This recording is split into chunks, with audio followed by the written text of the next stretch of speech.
به شما استفاده کنندگان عزیز پروتون الیک.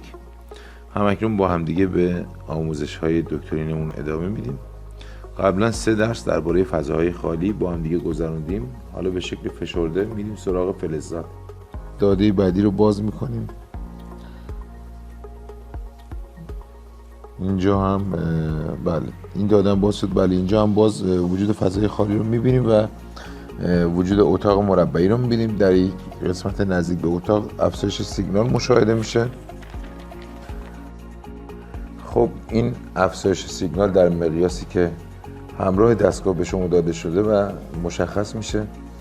قابل توجه و دقت هستش اینجا در اسکنی که با دستگاه ورژن 2 گرفته شده به عنوان یک جسم با ارزش دیده میشه.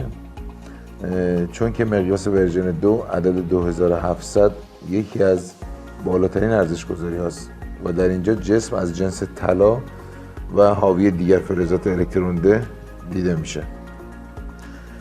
خب طلا در زمانی که در اسکن دیده میشه همچنین شکل‌های ژئومتریکی رو به وجود میاره.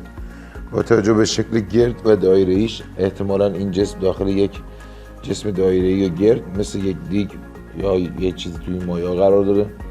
این رنگ ابری زرد رنگ اطرافش هم نشون دهنده وجود فلزات الکترون ده در این جسم هستش، مثل آهن و مثل برنز و دیگر فلزات.